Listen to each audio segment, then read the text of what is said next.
Bismillahirrahmanirrahim. Assalamualaikum warahmatullahi wabarakatuh.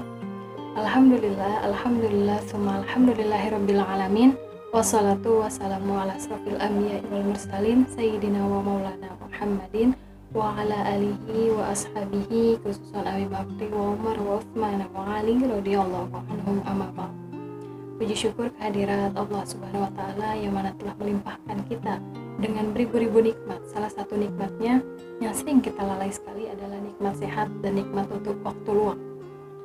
Semoga kedua nikmat ini masih terus kita lakukan dengan sebaik-baik mungkin ya. Karena di luar sana mungkin banyak orang-orang yang belum bisa mendapatkan nikmat sehat dan nikmat waktu luang. Salawat serta salam tak lupa tercurahkan kepada junjungan Nabi kita Nabi Muhammad Sallallahu Alaihi Wasallam, kepada para keluarganya, para sahabatnya, para tabi'in tabi'atnya, dan kita selaku umatnya semoga mendapatkan syafaat ya. Izinkan saya sekedar sharing sedikit tentang perempuan surga. Setelah kita tahu bahwa menjadi seorang wanita muslimah solihah itu dambaan semua wanita, dan telah kita tahu bahwa dilahirkan menjadi wanita itu adalah takdir, sedangkan menjadi solihah adalah pilihan kita. Jadi Allah itu telah mengumpamakan wanita itu ibarat dua, seburuk-buruknya fitnah atau sebaik-baiknya perhiasan dunia. Jadi tinggal kita pilih ingin menjadi seburuk-buruknya fitnah atau sebaik-baiknya perhiasan dunia. Dan Allah itu telah memberikan banyak banget kisah di dalam Al-Quran, kisah-kisah ummahatul mukminin yang bisa menjadikan contoh teladan untuk diri kita sebagai wanita muslim. Setelah kita tahu bahwa kisah-kisah tersebut itu Allah hadirkan dan nyata kisahnya, tentu tanpa sebab Allah turunkan, tapi Allah menginginkan kita mengambil ibrah, mengambil hikmah dari kisah-kisah tersebut, bagaimana yang telah termaktub di dalam Al-Quran pada surat ke-12 ayat 11 Tahrim. A'udzubillahi minasyaitonir rajim. Wa daraballahu mathalal ladzina amanu imra'ata fir'aun idh qalat rabbi bani li 'indaka baita fil jannati wa najjini min fir'aun wa 'amalihi wa najjini minal qaumil zalimin. Artinya, dari Allah membuat perumpamaan bagi orang-orang yang beriman. Istri Fir'aun, beliau berkata, "Ya Allah, bangunkanlah untukku rumah di sisimu dalam syurga, dan selamatkanlah aku dari Fir'aun dan perbuatannya, dan selamatkanlah aku dari kaum yang zalim." Shadaqallahul adzim. Maha benar Allah dengan segala firman-Nya.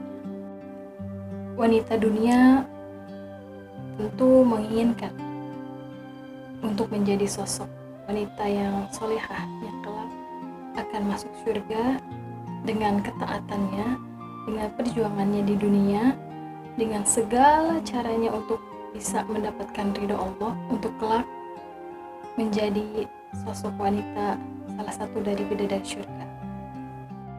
Kecantikan, kecerdasan, keindahan, serta kekerenannya perempuan surga, ratunya adalah kita semua. Kenapa Allah katakan bahwa wanita muslimah yang taat kepada Allah di dunia menjadi ratu para bidadari-bidadari surga? Sebab saat wanita muslimah dunia masuk ke dalam surga, ia menjadi ratu para bidadari surga. Sebab bidadari surga ini tidak merasakan lelahnya berjuang taat kepada Allah selama di dunia.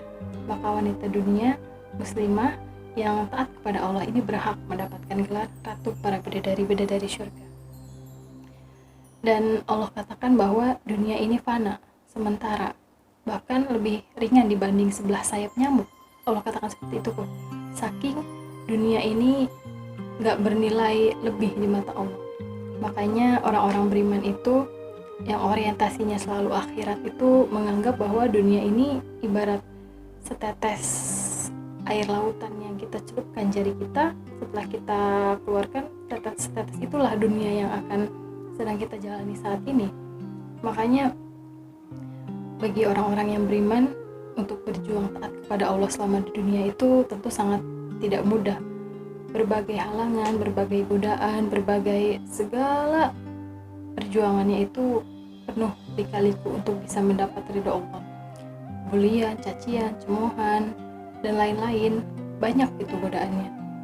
Apalagi iman kita ini sifatnya naik turun, naik karena taat dan turun karena maksiat. Makanya Allah katakan, ayyuma mra'ah idza shallat khamsaha, siapapun perempuan yang sholat 5 waktu, wa shamat syahraha, kemudian ia berpuasa di bulan Ramadan, wa hasanat farjaha, dan ia menjaga kehormatannya, wa ata'a zawjaha qila laha, katakan untuknya, udkhil jannah, wahai perempuan, masuklah ke syurga dari pintu manapun yang kamu sukai. Idza sholat, ketika kita menjaga sholat kita, menjaga puasa kita, menjaga kehormatan kita, menjaga cinta kita, taat kita kepada Allah, tentu kita bisa memilih pintu mana yang ingin kita masuki. Dan telah Allah berikan kisah-kisah ummahatul mukminin, perempuan pejuang Islam yang luar biasa pada zaman Rasulullah SAW. Dan mungkin tidak asing, telah masyhur cerita-cerita tersebut untuk teman-teman semua. Makanya kenapa Allah hadirkan kisah itu tentu tanpa sebab, melainkan sebab-sebab yang bakalan kita ambil ibroh, kita ambil hikmahnya dari kisah tersebut.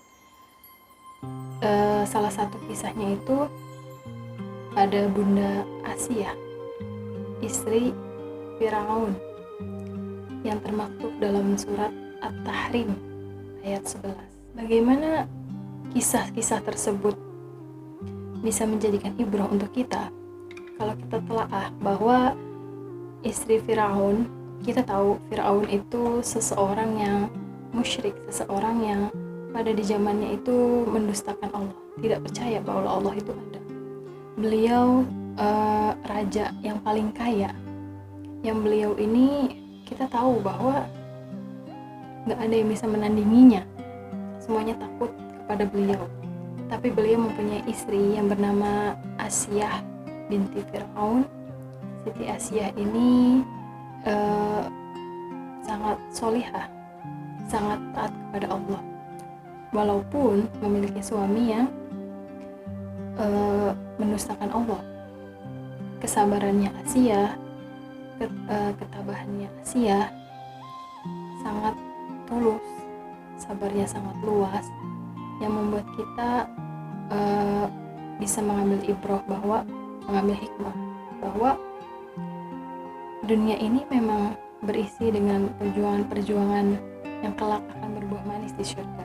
Salah satunya Bunda Asiyah yang Allah hadirkan mempunyai seorang suami Firaun yang sangat musyrik, yang sangat tidak percaya terhadap Tuhan, tapi dia bersanding dengan mempunyai seorang istri yang solehah.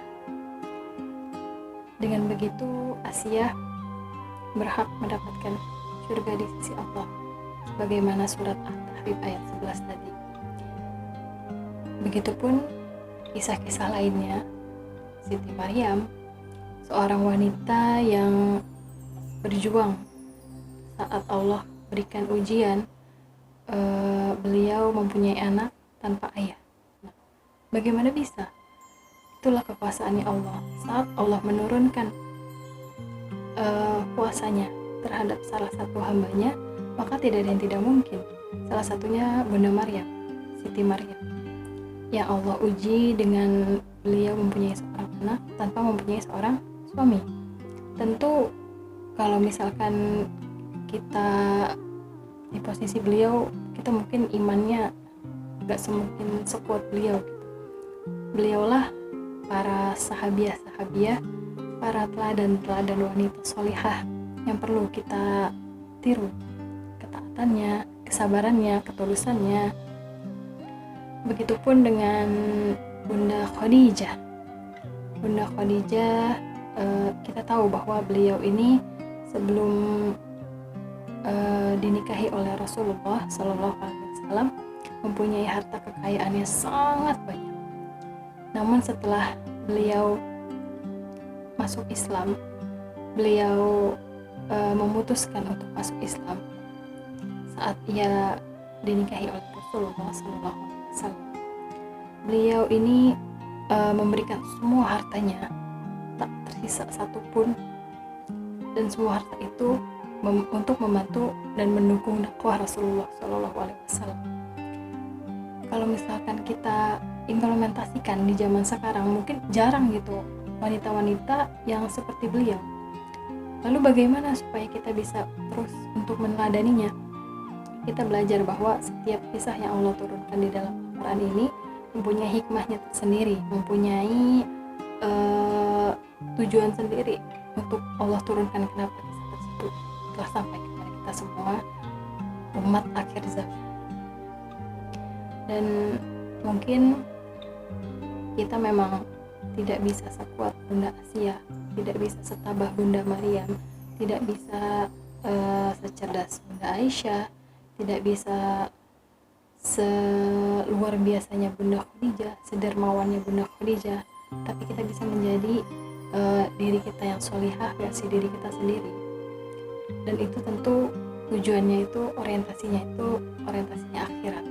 Semoga kita semua menjadi bagian dari wanita-wanita sholihah di dunia yang kelak di akhirat Allah berikan surga untuk kita semua. Amin.